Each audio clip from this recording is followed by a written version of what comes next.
Welcome to the October 20th edition of the Study Hall. Today's topic is miscellaneous sentence corrections involving comparisons by popular request. So we are going to first look at the usual intro with warnings and guidelines and so on. Let's try to do that quickly so that we can get into the problems here. The usual, you guys have seen this. Please don't submit problems that are too general. People are still doing this. Try not to submit problems that amount to the entire scope of the test, please. Or, some giant whole section of it like geometry. It's not something we can do in an hour and a half. At the same time, please try not to submit things that are too specific. This is still the primary culprit. People are submitting things that are too specific for a study hall. In general, if you are giving us one problem, that's not really an appropriate study hall topic. Because we have forums, the purpose of the forums is precisely for people to address single questions. Because when you put that topic on a forum, it becomes a thread that can then be searched and found on the internet. As opposed to these videos. The videos are helpful, but at the same time, you can't search the problems that are in the videos. So it's a very different kind of thing. So if you have single questions, please put them on the forums. So a lot of submissions in the last couple of weeks were of the forum, like, here's a question, please tell me why answer B is not better than answer D. Not the kind of thing that we want here in the study hall. Also, remember the study hall product is something that is viewed by hundreds, if not thousands of people. So please don't submit personal issues and things like that. Not the place for that. We don't really want to present advice to a single individual in front of an audience of hundreds or thousands. That's not really appropriate. As far as addressing these things, we do have a folder on the forum dedicated to that purpose. It's called the General Questions folder. And if people really want lots of detailed individual attention, that's where our private tutoring comes into play. But the General Questions folder is designed to answer most of the basic questions about things like study plans. So what we should see, topics of intermediate depth. This is a good example of a topic of intermediate depth. It's not all of sentence correction, but it's also not a single problem. It's a class of problems that is a reasonable size for a study hall. So that's a good suggestion. If you give us specific problems, then great. They should tie into things that are more general. Not so general that we can't answer it, but a more general theme. And finally, no OG problems. You got to tell us where the problems are from, please. You can't just give us a problem. A couple more examples. Don't submit official guide problems, please. If you do this, we just have to ignore it because we are not allowed to use the official guide. No single questions. This is from a couple of weeks ago.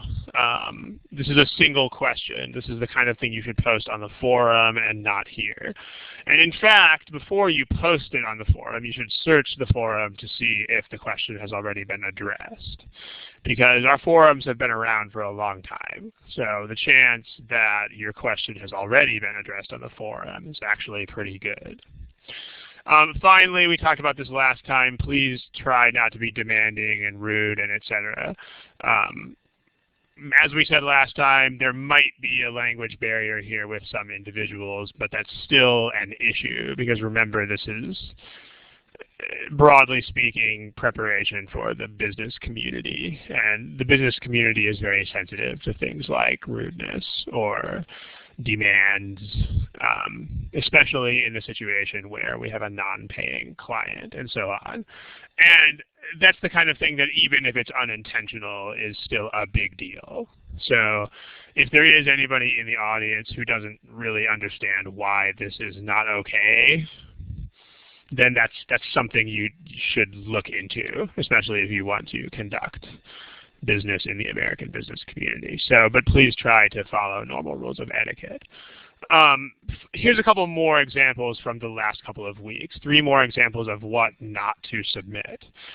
One person submitted this one here, which has 2 really big problems. The first problem is that this is as individual results. Again, the study hall is not the place for individual results.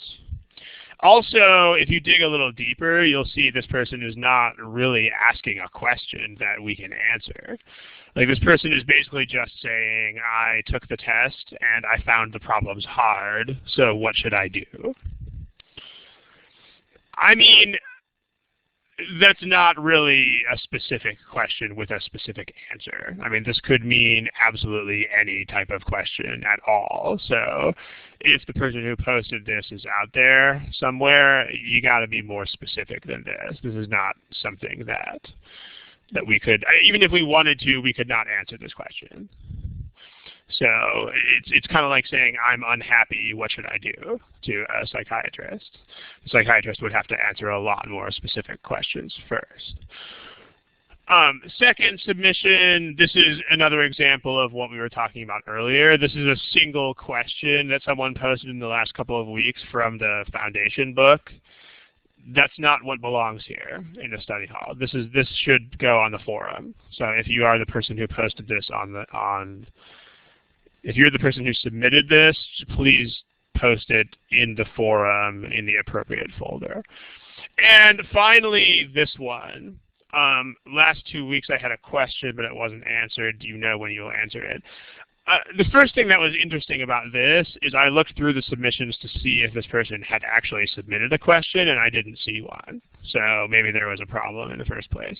But regardless of that, what you've got to know is that we get way, way, way more submissions than we could ever possibly answer, because this is a free product that has become rather popular. And so, as you might expect, we get a lot of submissions.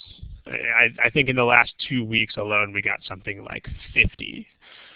So that means the majority of those we can't use because there are just too many.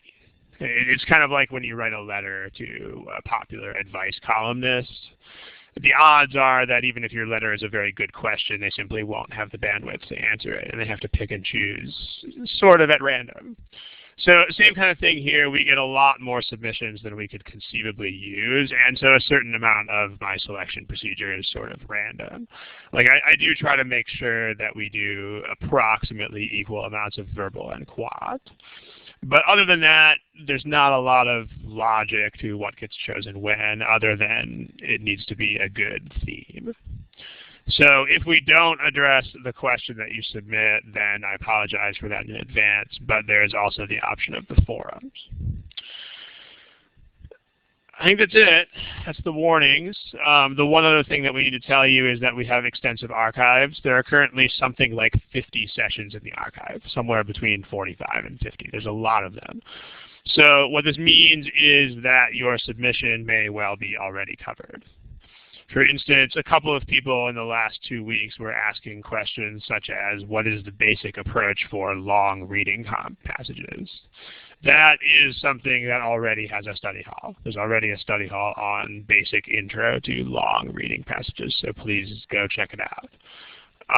Same thing if you're asking about coordinate geometry data sufficiency. There's 2 study halls on that topic already. So if something is already covered, which a lot of things will be, then what you need to tell us is, are there any aspects that have not been covered yet? So if you say, I want to talk about long reading comp passages, that's great. The inherent response there is, please go check out the existing lecture on that. So if there's something that's not in that one that you want to ask about, you've got to specify. So, of course, if your topic is totally new, then you don't. But otherwise, please specify. Any questions? Okay, this is it. Smiley face if you guys understand these little guidelines and rules. I know that part is boring, but it's kind of like when you take an airline flight. Every time you take a flight, they have to give you the safety lecture. just in case you're a first-time flyer. Same kind of thing here. We have to give you this. Okay, let's jump into it. Remember, today's theme is comparison problems in sentence correction. And by the way, the other thing you should know, answer buttons, you should see them, not quite yet, you should see them right now. There should be answer buttons that look approximately like that on the left. Those are what you should use to indicate your answers. Please do not type your answers to problems into the text box, because if you do, that's not really fair to the other people attending the session, nor is it fair to people watching recordings. So please use the answer buttons to answer the question. Also, if any of you are new to this, please do not click twice. If you click your answer twice, the second click will erase the first click. So one click. If you need to change the letter of your answer, you click once again on the new answer. One click. And people will not see who, I mean, you guys are all anonymous anyway, so whatever. But people will not see who gave what answer. We'll just see the statistics of the whole class at the end of the problem. Smiley face icon, please, if you guys are ready to start with some comparisons. Okay, here is the first problem for today. Right there. Here's a timeline, or sorry, a timer. And I'll give you like a minute 50, minute 45. Have a good time. Remember, please use the answer buttons.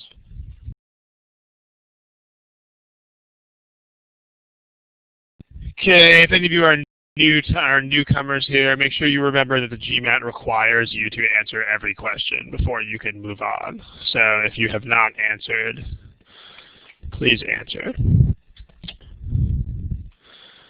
Okay. All right, here are the class statistics. I'm going to put them on the board. There are your class statistics. So we have a split. There's not really a lot of consensus here. It looks like we've got a lot of answers that are popular with about the same level of frequency. So anyway, remember that the theme of today is comparisons. So first, let's make sure we understand what a comparison is. Like, I know this is sort of basic, but let's make sure, we'll come back to this problem in a second. Let's make sure we understand what is a comparison for the purposes of sentence correction and language in general. What is a comparison? Like, what does that actually mean? Text box, if you guys have any ideas. Parallelism, hold that thought. We'll come back to that. We're not at that point yet. That's the next step. Like, parallelism is what do you do once you have a comparison. But first of all, what is a comparison? Like, what is it?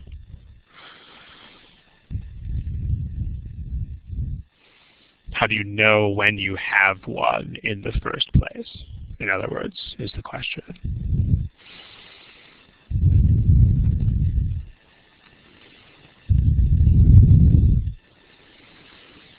People are typing, so. Okay, like or unlike stuff, that's one type. If you're still typing, go ahead and keep typing. So, there's several types. First kind of situation is where you have literal comparisons or contrasts. Like, for instance, X is like Y, or X is unlike Y. X does Y as Z does, etc. So these are actual literal comparisons, like things are like or not like each other, or they do things the same way or they don't. Like it's a literal comparison. So Satish is giving us another type, which is quantitative comparisons. There's a whole study hall on these things, by the way, but quantitative comparisons are any sort of thing that deal with numbers or qualities being compared. So like greater than, less than, etc. Like more some sort of quality than, or as some sort of quality as, or etc. Or like half as much as, or like 30% of, etc. And then finally, this is a little bit more abstract. Maybe you guys are thinking it and just not articulating it. But another class of things that counts as comparisons is just general situations that aren't literally comparisons, but that require comparable things anyway. Like that needs some explanation. Here's an example of this. Like if you have something like I mistook X for Y, or the company replaced X with Y. Like, let's examine this. I mistook X for Y is not actually a comparison, meaning I'm not really comparing X and Y in any sort of way. But here's an example to get you thinking about what I mean here. If you say I mistook that table for something, what has to go in that blank?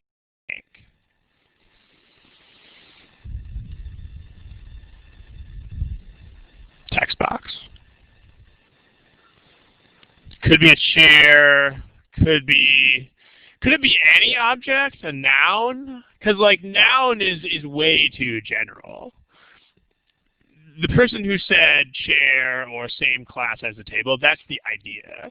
Like for the sentence to make any sense, this has to be like chair or stool or etc. Like in other words, something of the same general type as a table.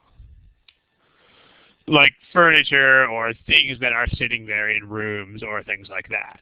It's not just a noun, and that's the main point of comparison problems, is that random nouns will probably not work.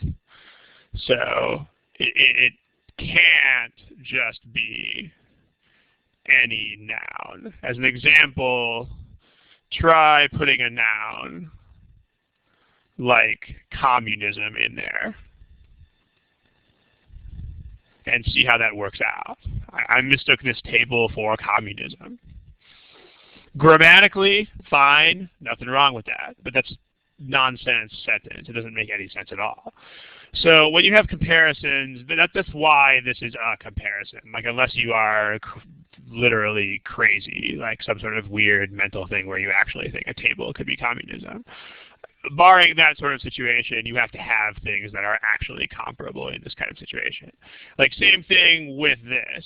If you replace X with Y, they have to be things that are like each other.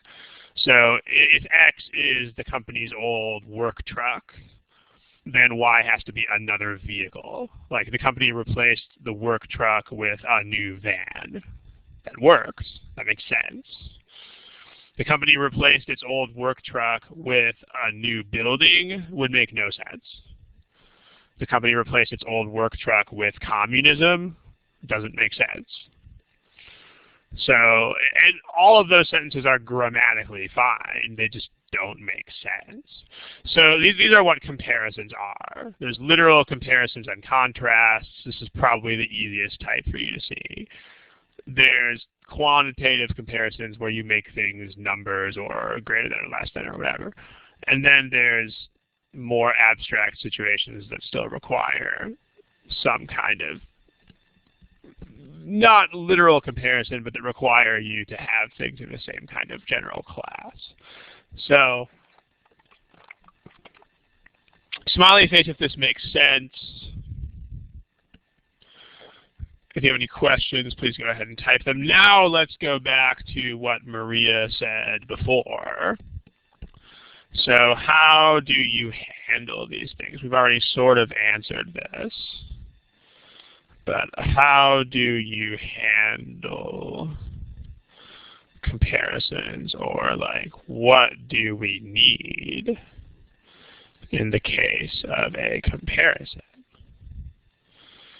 So let me quote Maria in the text box, who was very concise in what she said.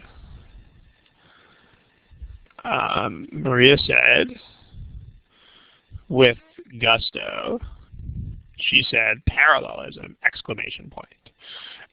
This is a good summary. Like, this is what we need in the case of a comparison. We need to have parallelism. And let's talk about what type of parallelism we need. Text box, anybody, can anybody elaborate on this a little bit? Like, what kind of parallelism are we talking about?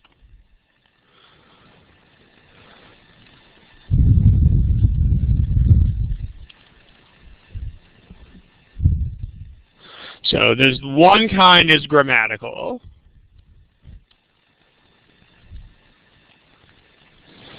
Like, ideally, the parallel elements, the comparable elements should play the same grammatical role.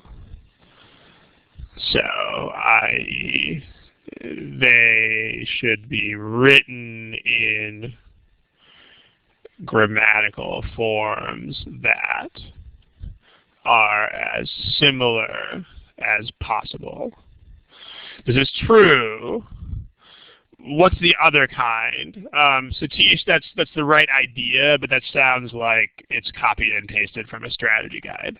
So let's see if someone can give that same kind of idea without giving the exact words that we give in our materials. And I mean, this is a generally good idea, guys. If you can't express something in your own words, that means you don't really understand it. So if you're giving us our words, that's a problem. That means there's not real understanding there. So can anybody say what the other half of this is without regurgitating what Manhattan GMAT says? Yeah, Farrah, we'll get there. I mean, Satish says this. Satish says, I mean, this is not wrong. I'm worried that there's not necessarily a complete understanding because these are the exact words that are in our strategy guide. So this is what Satish said, and this is correct. Let's just try to get to the bottom of this.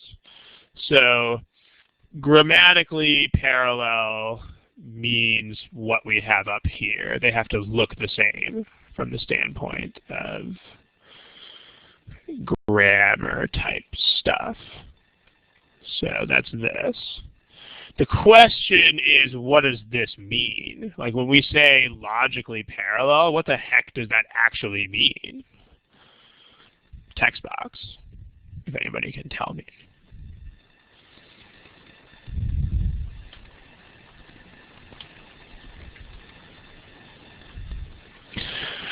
Have equal importance in the sentence. That's part of it, but that's not the main point.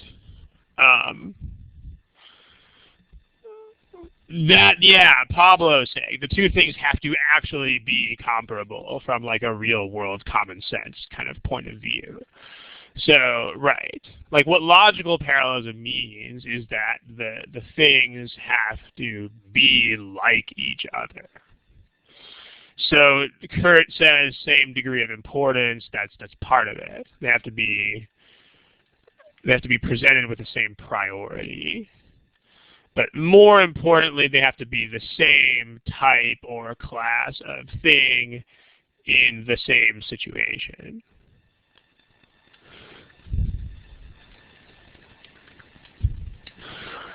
So that's what that means. I mean, when someone says logically parallel, the problem is it doesn't really seem like you understand that. It sounds like you just copied those words out of our strategy guide. But if you can say they have to be the same type of thing, that's what it means. So whenever you have jargon words like logically parallel, make sure that you can get those out of those kinds of words and into your own like normal person words. So let me use Maria's examples because I like them. That she's doing my work for me here. That's good. I like that. I like when people do my work for me for free.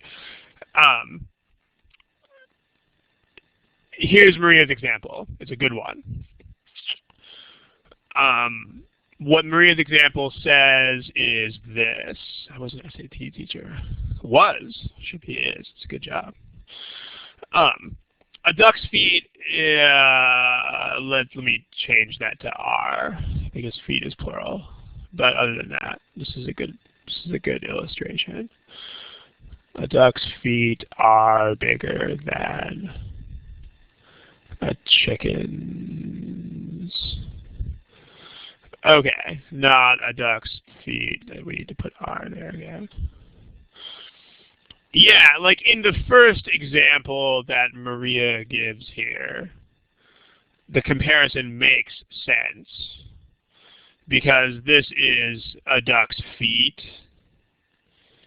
and this is also a chicken's feet. So that comparison makes sense. Feet and other feet. This sentence, unless you literally mean that the duck's feet are bigger than the whole chicken, this second sentence is wrong. So this sentence implies that the duck's feet are bigger than a whole chicken.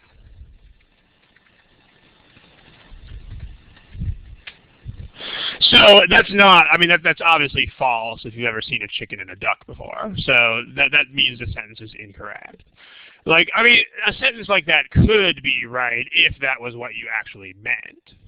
Like if you said, like if I had a newborn baby and I would say, my arm is bigger than my baby, that's probably true. Like my arm is actually bigger than the whole baby. But otherwise, if I actually meant to compare arms to arms, then that would be wrong. So that's the point. As another illustration we wrote here, if you wrote, I mistook that table for communism, that is illogical. It's not grammatically wrong, but it's just kind of stupid. You can't compare a table with communism. So that's the point. Smiley face if you understand what these things are. This is how most parallelism works. You need both of these things. But smiley face if you understand both of these.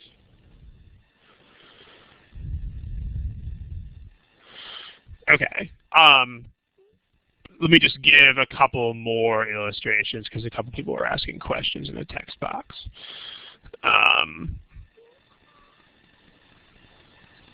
Let's see. Okay, two more examples, sets of examples. If you say, I like to swim, I like swimming more than to run. Two things to look at here. There's grammar and there's like meaning or logic. The grammar here is the problem because swimming is not written like to run. This is, if you guys are typing things in the text box, please make sure your texts are going to the whole room and not to me personally. So, okay, the grammar here doesn't make sense. The meaning is fine. The sentence is still incorrect because it has bad grammatical parallelism. But the meaning here is fine. So with fixed grammar could be, for example, something like I like swimming more than running. That's one way you could fix it. It's not the only way, but it's a way. As an example of a sentence that's wrong the other way around, let's say you have something like Chopin's concertos are more emotional than Mozart, period. Two things going on here. There's grammar and there's meaning or logic. The grammar is fine because both of those are nouns. I mean, Chopin's concertos are a noun, and Mozart is another noun. So if you are a computer and you are strictly looking at grammar elements, then this is fine, because a noun is compared to another noun. But the meaning here doesn't make sense. You can't say that a piece of music is more emotional than a person. So this is bad because you can't compare a piece of music to a person. It's kind of like saying I mistook this table for communism. It doesn't make sense. So smiley face if you guys understand these examples.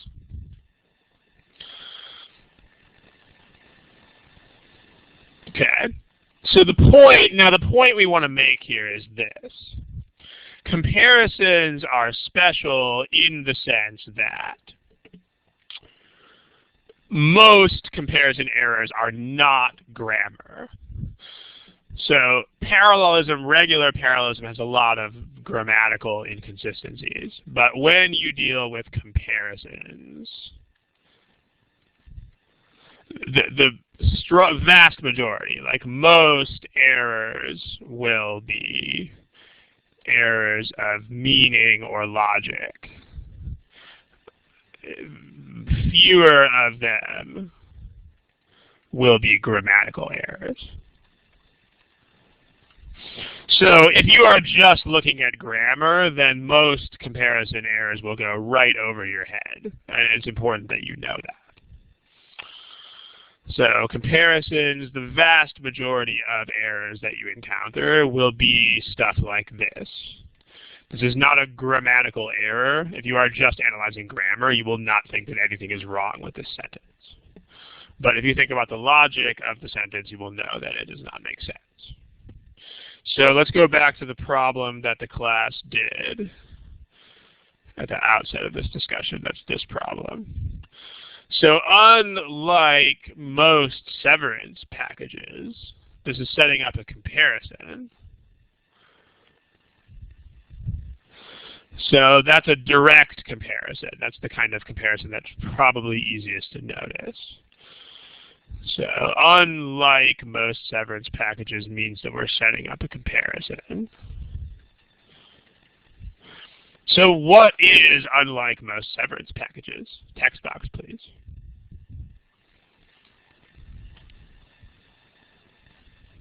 What is the comparison actually with? Yeah, it's got to be, it only makes sense if it's another severance package. So only makes sense if the other thing is also some type of severance package. And I mean, you can figure this out even if you have no idea what a severance package is. It's not even essential to know these words. Like if you think a severance package is like a suit that you wear on Fridays, it doesn't, I mean, it's wrong. That's not what it is. But even if you think that, the sentence will still work. I mean, you know. You just have to figure out that you're comparing one of these things to another one of these things. So this is a modifier which blah, blah, blah, blah, blah, blah, blah, blah, blah. That means that this is the other part of the comparison. So that's a problem. That's still a problem. That's still a problem. That's not. And that's not. So the ones that are red here, the ones that are dark red, are things that don't make sense in a comparison. The ones that are blue do make sense. Unlike most severance packages, you have to have another severance package. So A and B compare a severance package to workers. That doesn't make sense. C compares a severance package to a company. That doesn't make sense either. So only D and E have a sensible comparison.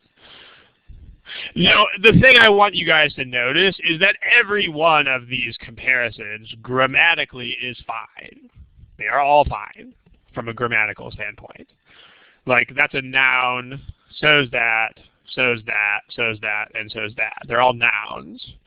So if you're just thinking about grammar, you will not have clue number one here. On the other hand, you should never be thinking about just grammar, because after all, sentences don't mean anything until they mean something. So you have to be taking meaning into account here all the time. So the main point here today is for you to get down to D and E. I'll do a really super quick discussion of the difference between D and E.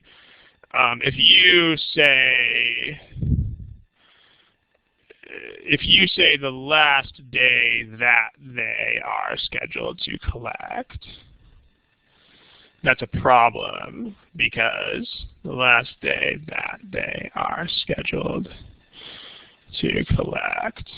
That's problematic because it implies that people are collecting days.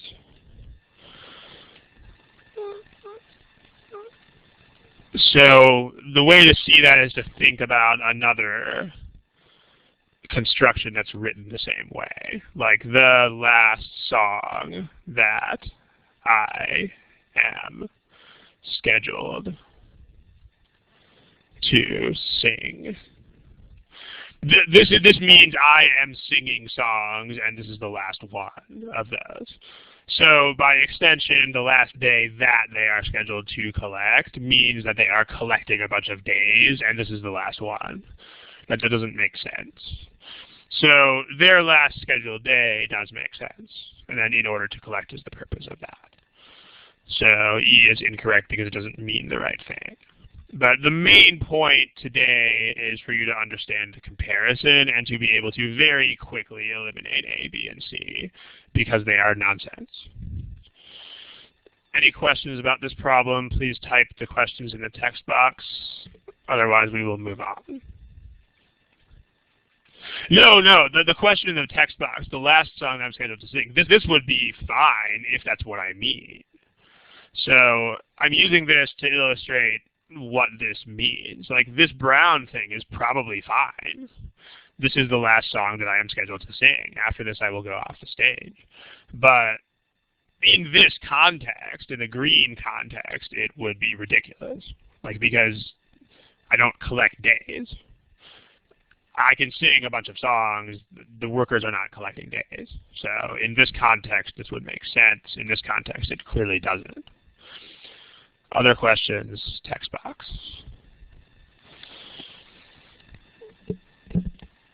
Okay. Also, make sure you guys are not overly fixated on answers. Okay, the point of this problem is not that the answer is D. If that's what you got out of this, then you got nothing out of this.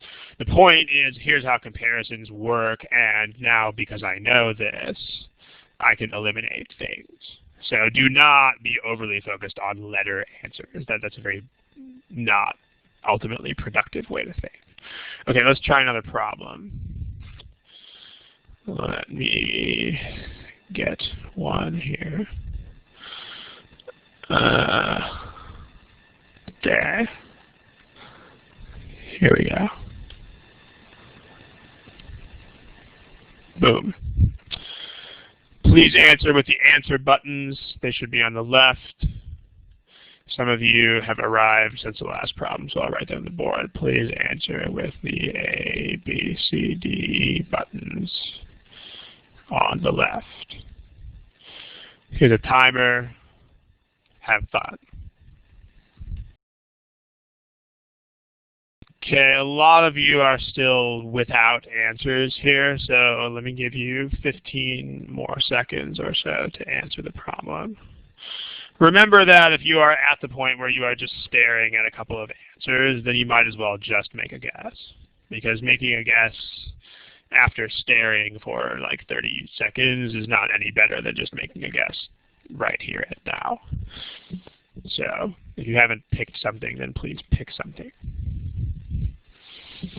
Give you 10 more seconds to do that.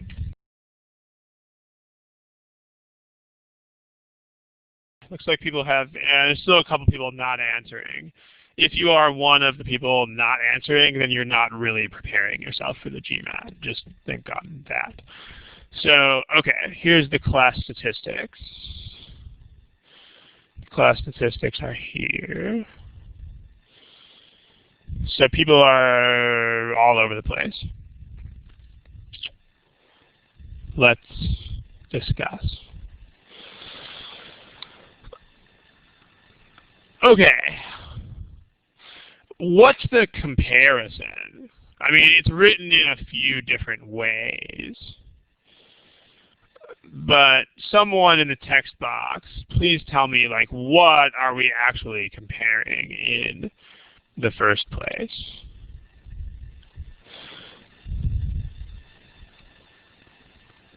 So the action of stars and the sun, that's pretty concise. Let's see if anybody else has anything to add.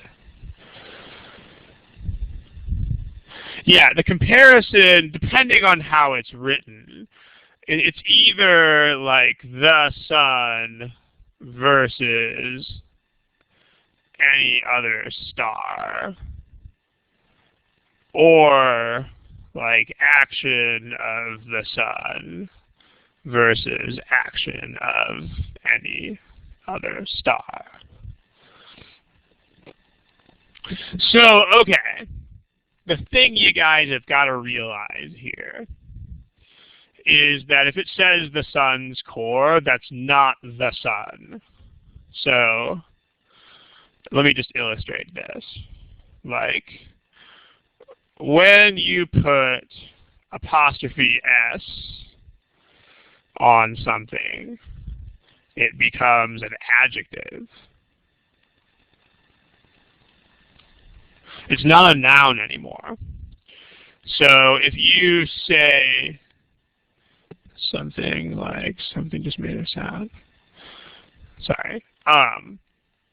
If you say the sun, at least it acts. I don't know if grammar purists would say that it's an adjective or not, but it acts as an adjective. So if you say the sun, that's a noun. So, but on the other hand, if you say the sun apostrophe S core, then the only noun here is core. Like, this is acting as an adjective, and this is acting as a noun. This is like red core, blue core, big core, small core, sun's core. That's a core. It's not a sun. So the ones that say the sun's core are problematic because that's not the sun. So here you have like a star, but then it says the sun's core. That's not okay. Any star, but this is not a star. And this is a star, and that's not a star. So it's tricky, but not tricky, because it's tricky in the sense that in spoken language, people don't have to be this nitpicky, because people are basically not dumb. Like if someone said this kind of thing out loud, it would still be manifestly clear that the comparison was between the sun and other stars. Like I don't have to be this exact with everything I say. But written language has higher standards. But it's also not tricky in the sense that it is very black and white. Like if you have the sun apostrophe S core, then that's not the sun, period, end of story. So like once you figure that thing out, it's actually, you know, light on, light off, 0 or 1. It's very black and white. So, because there's a lot of comparisons that are like that. In fact, it's the same thing as this one that we wrote over here. This is not Chopin. This is concertos. It's the same sort of deal. This is an adjective, and that's the noun. And that's the other noun. So the nouns here are concertos and Mozart. The nouns are not Chopin and Mozart. This is light on, light off. There's no subtlety to that. Like this is an incorrect comparison. Same thing, these things are not talking about the sun. They're talking about the sun's core. So once you know that that's how it works, it's actually sort of straightforward. It's weird at first, but once you get it, you get it. So these are problematic, among other things, for that reason. Now, let's talk about A. How does like work? There's actually 2 problems with A. We'll come back to it in a second. But let's talk about sentences like this.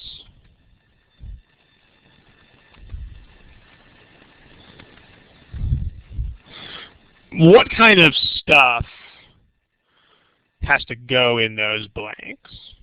Like, let's color these blanks so that you have a better idea. Let's make one of these blanks garnet colored, which is like burgundy. And then let's make the other blank blue. Okay, yeah, the burgundy blank has to be a noun. It might have modifiers on it. But the point is that it should not be anything. It should not be a clause. It should not contain an action. So this should be, I'll fix that typo in a second. This should be a noun. Like perhaps with modifiers, but not a clause. Like in other words, it should not be subject plus verb. So what should be here? Text box.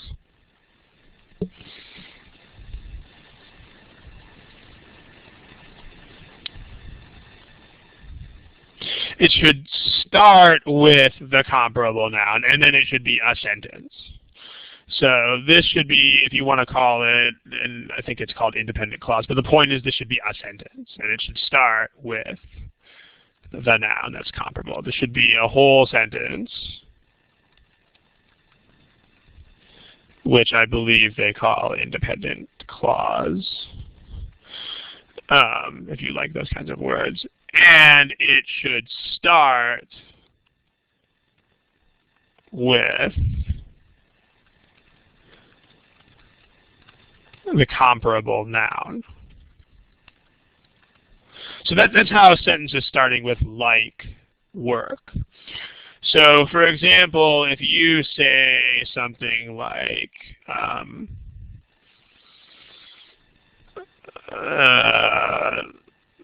like my brother, I have difficulty waking up early in the morning.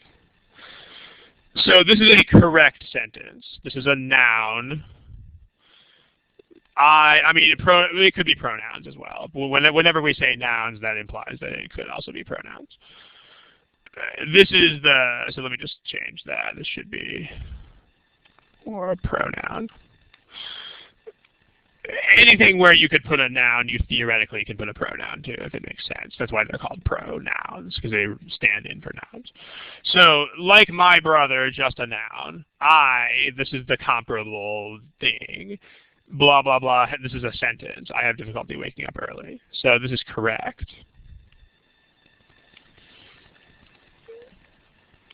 On the other hand, if you say, like I told you yesterday, I'm not coming to the party.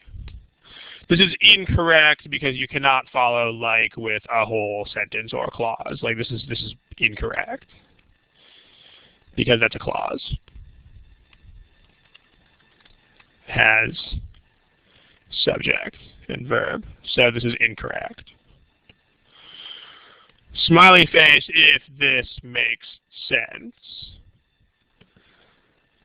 Remind me what a gerund is again, I'm sorry. Is that that's one of the ing. I'm not very good with grammatical terms. I apologize for that. Yeah, if it functions as a noun, then theoretically it should be able to be there, like anything that acts as a noun. So yeah, like swimming, comma, running burns a lot of calories, then that should be fine. So, yeah, that would be okay.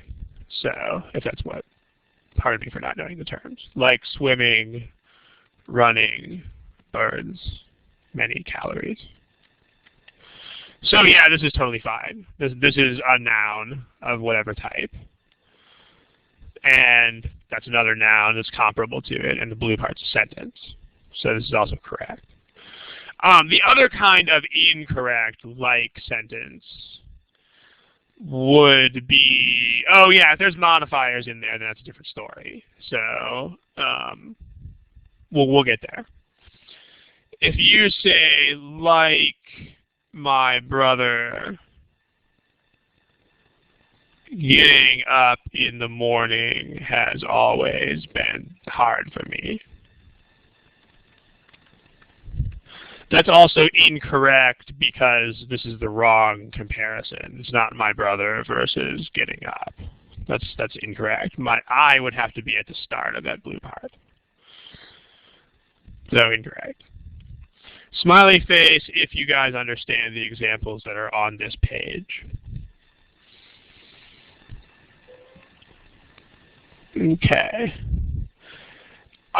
Yeah, Jay, the names of things like gerunds are totally unimportant. They do not matter at all. Like, for example, let's say that you're driving a car, and you come up to a red light, and so do I.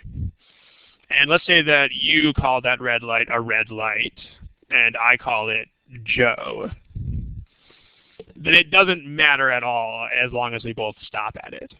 And in fact, naming too many things will just get in your way. Like imagine how much harder it would be to drive if you had to name everything along the highway. It would be almost impossible. So yeah, if you guys are naming too many things, that's really going to work against you. You should not be doing that. Like if you understand how something works, you should never give it a name because all that will do is just burden you. It's important not to do that. Names are for things that you have to ask questions about. So then you name them so that you can ask a question. Like if you don't know how these gerunds work, then you're like, okay, how does a gerund work? You only need the name for the purpose of asking a question. Once you understand it, you can totally forget what the name is. So that's the problem here. A has two issues.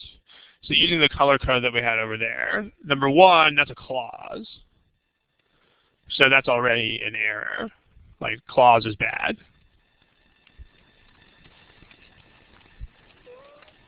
After like. And then also, this is not the other part of the comparison either. Like once is not beside.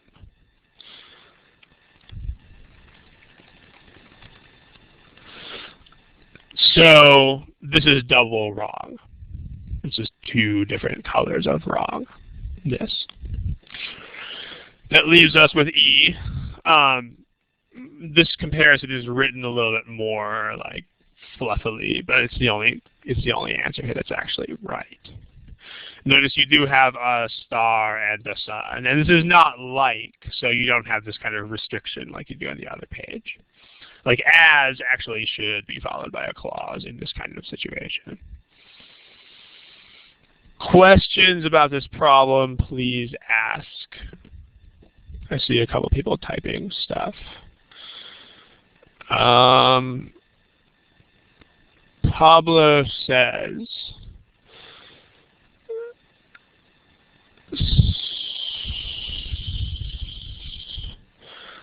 some teacher told me that like was used for similar things and as was used for exactly the same thing. That seems wrong to me. And when I say seems wrong, I mean it's wrong. I mean, they're both comparisons. Like if you,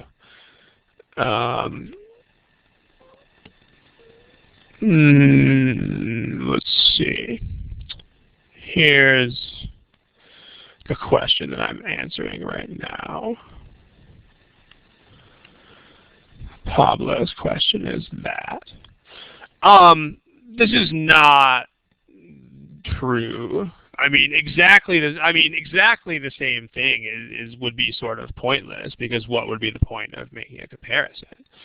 I mean, this doesn't really make sense. And let me tell you why it doesn't make sense. Because, I mean, just think about the nature of comparisons. I mean, any comparison has things that are the same. I mean, hence the comparison in the first place. And you also have to have things that are different. So, hence the need for a comparison in the first place. So, I mean, let me just give you a couple of really stupidly simple examples, and we'll go from there. Like if I say something like my brother, I have a nerdy sense of humor. There are elements that are the same, like the sense of humor is the same. This is the basis of the comparison. But the people are different. So, one is my brother. The other is me. So, same as is not different. Like if you say, just as you must learn scales before you can learn advanced pieces of music, you must learn to sew basic stitches before you can create well-fitted clothing. So, I mean, there's things that are the same here, and there's things that are different. Like the overall nature of the act is the same. In other words, in both cases, there's some basic thing that you need to know before you can move on to more advanced things. But the specific acts are not the same. One is about sewing and the other one's about music. So So that's any comparison is going to do that. If it's a comparison, by definition, something will be the same, but something will be different, and that's what a comparison is. These two different things are actually the same in this way. That's what any comparison is. So if everything were the same, it would be nonsense. You know, I have difficulty getting up early, and also I have difficulty getting up early. That would be sort of weird. And of course, if everything were different, you would have no comparison in the first place. So this is, Satish is talking about, this is a different kind of situation. This actually is not a comparison at all. This is not comparing. This means you're taking on the role of a monkey, which is not a comparison thing. So this kind of as is not a comparison at all. It means that, so none of these things apply to it. I mean, it means that you actually took on the role of a monkey. Well, whatever that means. I mean, that doesn't really make sense. So let me replace that with something that actually makes sense. My friend acted like a CEO versus my friend acted as a CEO that will be more sensible. So that means that's a CEO now. I mean, the first sentence is a comparison. This means that, like, CEOs act in certain ways and talk in certain ways and dress in certain ways, and my friend did those things. This is not a comparison. Like, this means that, like, the real CEO died or got sick or something, so my friend had to step up and be the CEO. It's not a comparison. It means my friend actually did that. So maybe that's what Pablo's teacher meant, but at the same time, I felt like with most of these things, more explanation is needed. Because if you just say that as means the same thing, then you will wind up with people thinking that stuff like this is wrong, because you're like, oh, those are not exactly the same. So you gotta explain. No, this is a comparison with as. This is a legitimate comparison with as. They don't work grammatically the same way. Like is followed by nouns, my brother. As is followed by clauses in a comparison. But you can make comparisons with as, like this one. Other questions? Okay, so I think we can move on to the next one.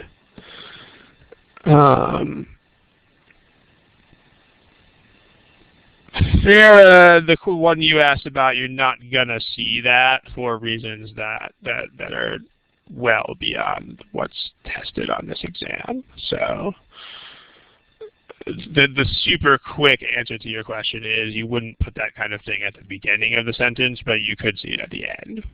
So that's what you'll see. Okay, let's move on to another problem. Sarah says, is it important to parallel you? Ideally, yes. I mean, you wouldn't want to switch from you to, like, one. Or from you to, you would want to write them it's parallelism. You'd want to write it the same way. Like, you could put a musician here and then a tailor here instead of you. And then you'd still be fine. But if this says you, then this should also say you. It's just a parallelism thing. Okay. Next one is this.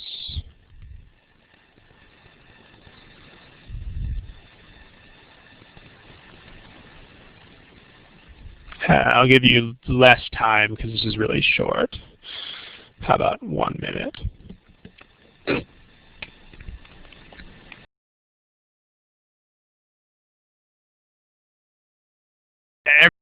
Everybody please pick something here. There are a lot of people without answers, so please pick something. Remember, this is the GMAT, and you do have to pick something, otherwise you'll be stuck staring at the problem.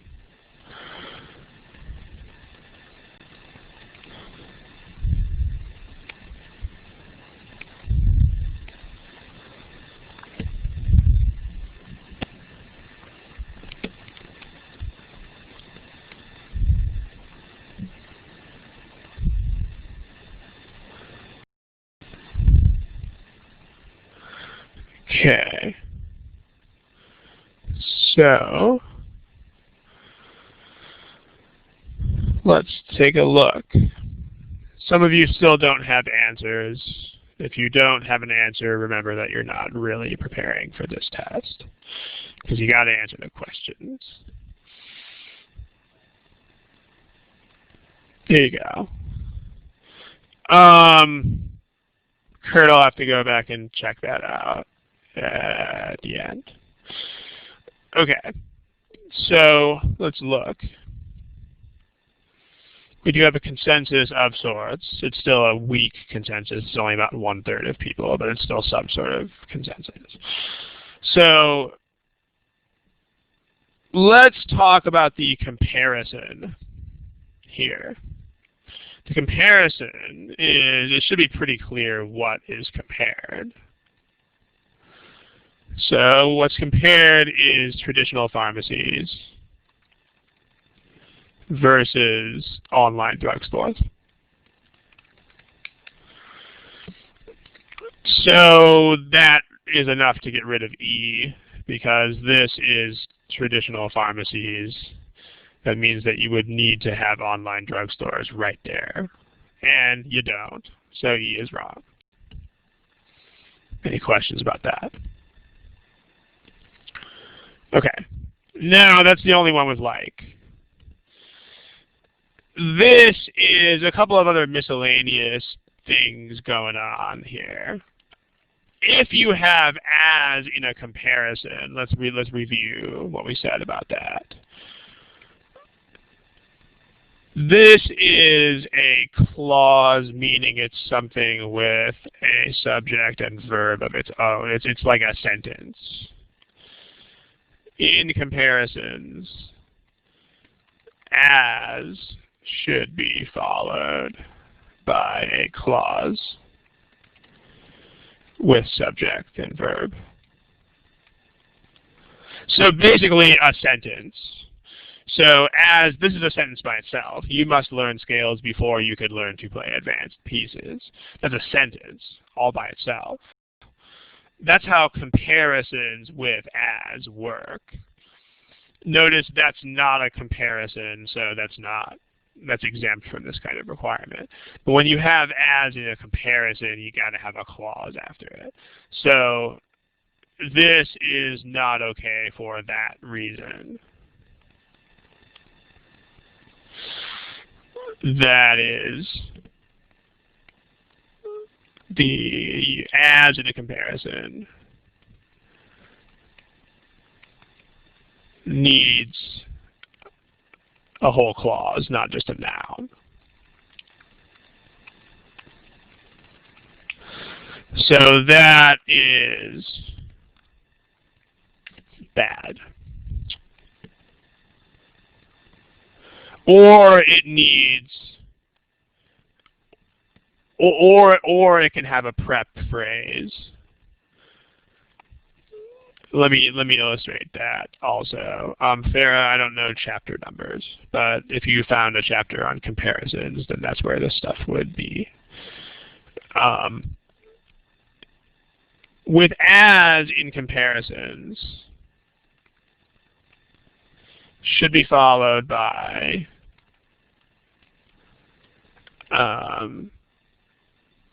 odds and evens. Odds and evens. That doesn't. Wait a minute. That sounds like math. Just look for comparisons, and you should find it. As in comparison should be followed by a clause or by a prepositional phrase. And again, to respond to JC from earlier, the only reason I know these names at all is because I have to explain them to classes. As long as you know what these things are, you don't have to know what they're called. So, as an example of being followed by a clause, if I say something like,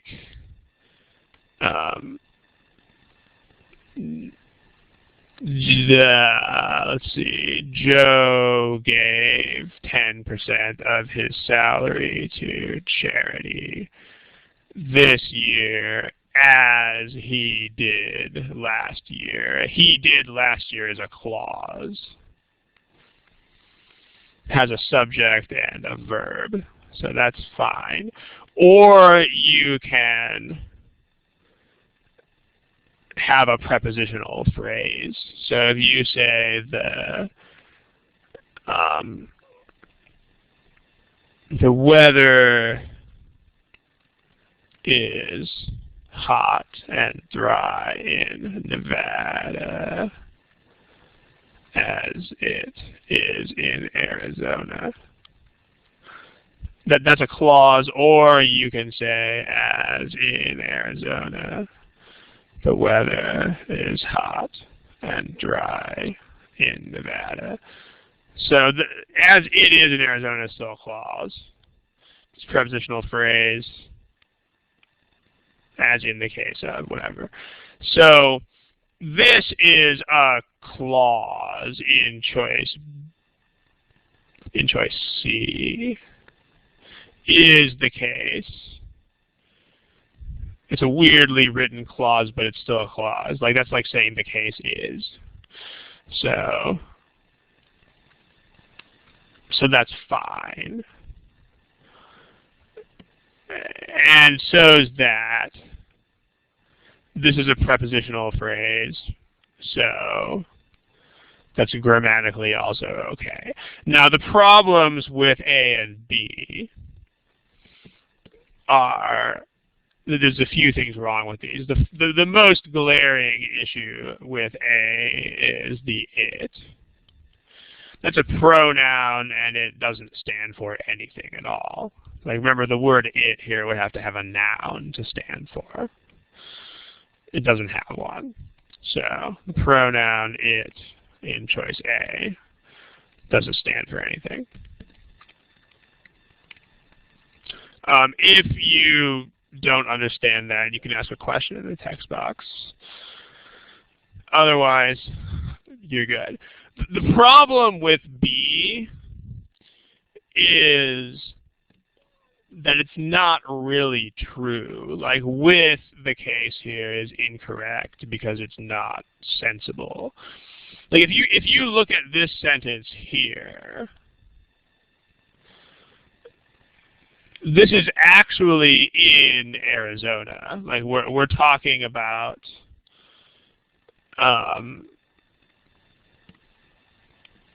like, this literally refers to something that is in Arizona. That's why this is right. This sentence refers to something that is literally in Arizona. So and this is literally in Nevada. Like, those are literally correct prepositional phrases.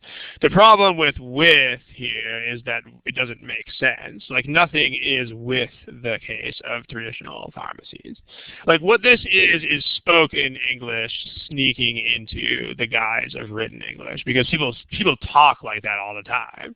Like, as with this. But with doesn't make sense here. You're not talking about anything that is with this case. So with in choice B doesn't make literal sense. So that's not okay either. That leaves us with C. In the text box, someone says, as in the case of, that should be fine. As in the case of, because it's literally in that case. So yes, that would be fine.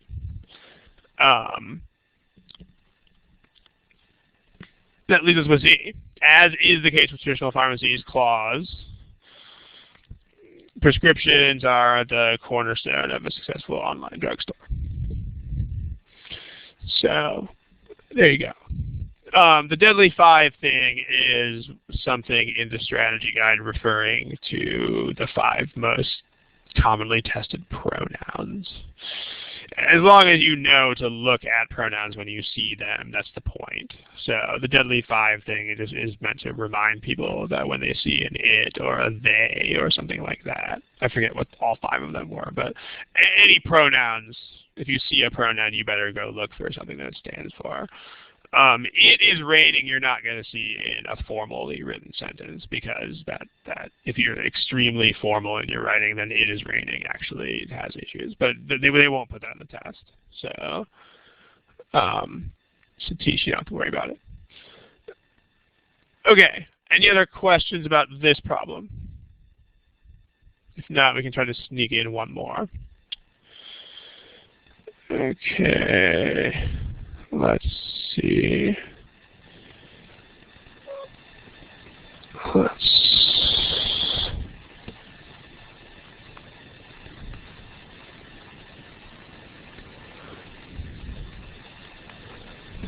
about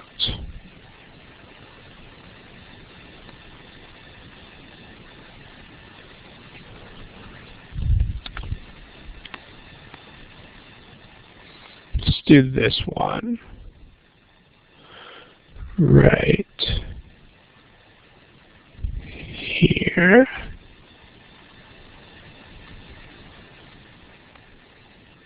And then this is the last one. Yeah, this is a class on comparisons. I'm assuming you just showed up. Yeah, this is a class about comparisons. Take a minute and a half or so. Enjoy. Please answer with the answer buttons. Thank you.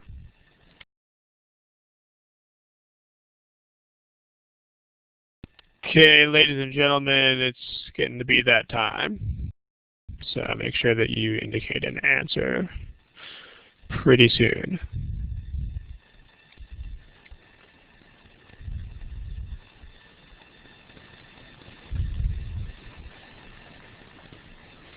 Okay, there's still a number of you without an answer. That means you gotta get on that. There's Naresh, there's PC, there's Sudhir. Remember, you do not have the option of not answering these things, so please pick the A, B, C, D, or E. Okay. All right, the 3 individuals I just addressed are still not answering the problem, so if you are actually here, just make sure you know that that's not. Okay, 1 person got an answer now. But if you're one of those other 2 who's not answering the question, make sure you know that that's not okay on the GMAT. You have to answer everything in order that you get it. So here are your results. Strong consensus this time. Still, some people are picking C and D, so let's talk about it. Unlike emergency calls that do this, so unlike emergency calls, remember that when you have this kind of structure with like, you can have modifiers after that. So in some cases, lots and lots and lots of modifiers. So like blah blah blah blah blah blah blah blah blah blah blah blah blah, as long as it's a noun with a bunch of modifiers. So if you look at this, you have this is a modifier, and this is another modifier. So it's really unlike emergency calls, and then the second part is cellular calls. Here, this is all the end of the first modifier. The end of the first modifier, end of the first modifier, end of the first modifier. That's an and, so that doesn't end until here. And then you have additional modifiers in this problem, and also in this one, and also in this one. So you basically have, unlike emergency calls, A says cellular calls, B says cellular calls, C says the location of the caller, D says emergency operators, and E says emergency operators. Well, the comparison has to be between emergency calls and cellular calls. So the intended comparison is cellular calls are not like emergency calls. You can tell that this sentence is old because cell phones are not actually like this anymore, but it's beside the point. So it's definitely not a comparison between emergency calls and people. And it's also definitely not a comparison between emergency calls and a physical location. So those would not make sense. Those are kind of like this table is not like communism. So these don't make sense. These are nonsense. The grammar is fine, but that's not the main point. Remember that bad comparisons are almost always not grammar issues. They're usually things like this. They are things that are nonsense. So AB.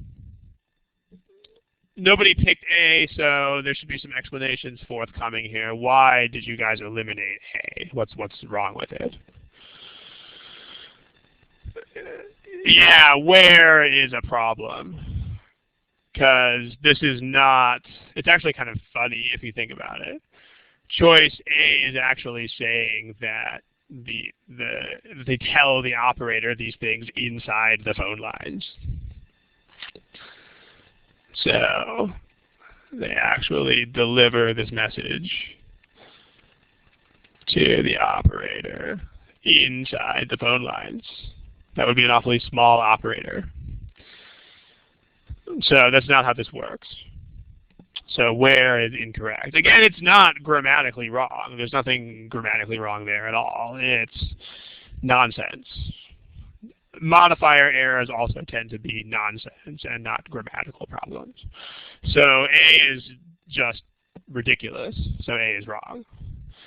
B is not ridiculous, so that's the point. Unlike emergency calls that do this and thus do that, cellular calls do this instead.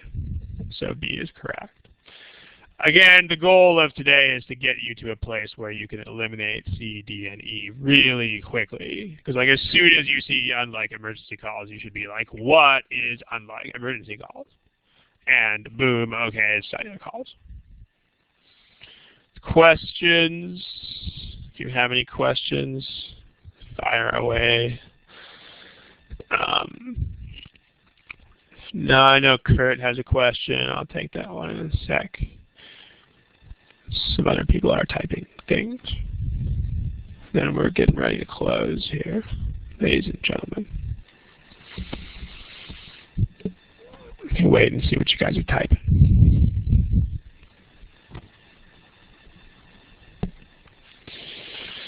What is next week's topic? I don't know yet.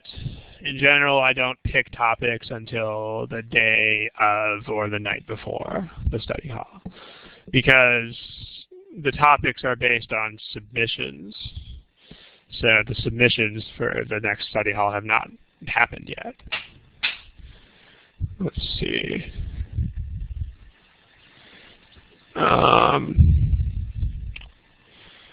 Is this a random class on, Naresh, I don't really understand what you're asking me. If you're asking me, do I know the topic ahead of time, the answer is no. For the reasons that I just explained. It's based on what people submit. So if people have not submitted things yet, then, so no, it's a last minute decision.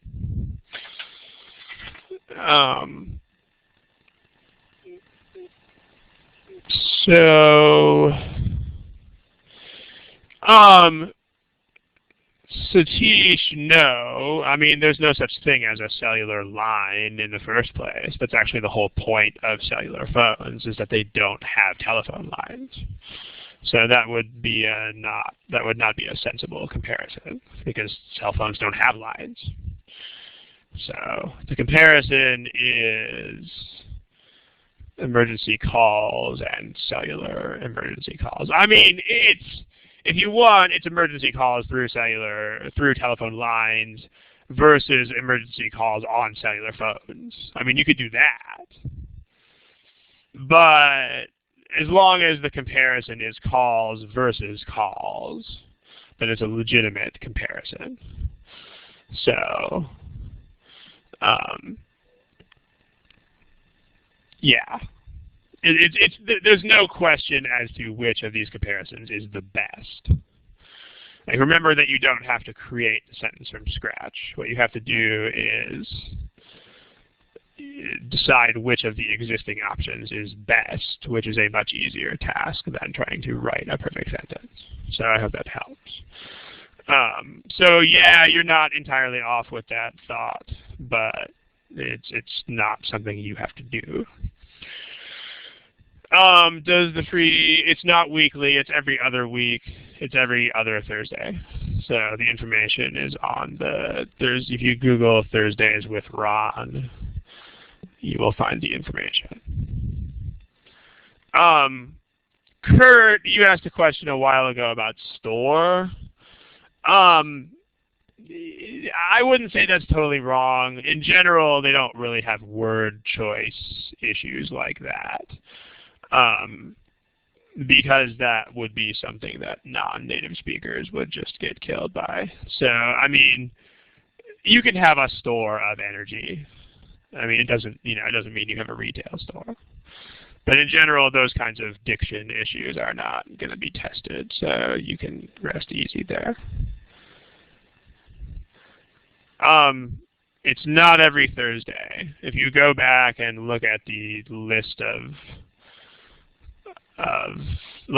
go look at the archive of sessions, and you will notice that there are 40 plus sessions that are all spaced every other Thursday. So it's every other Thursday.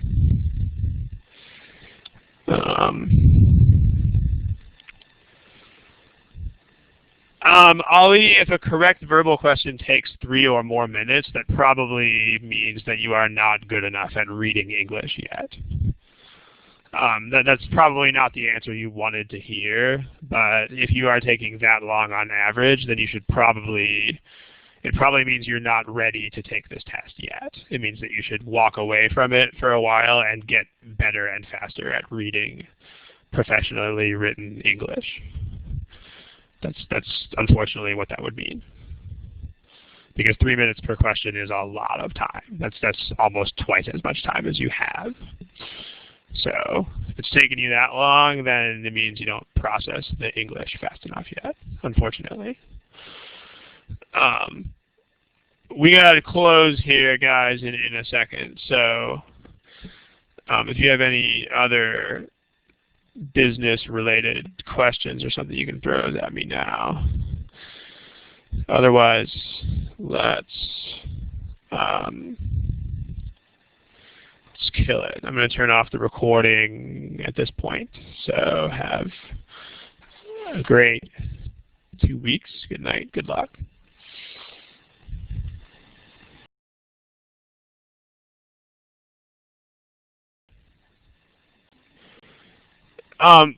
Pablo, the days before the test, you should do almost nothing. The day before the test, you should do absolutely nothing at all.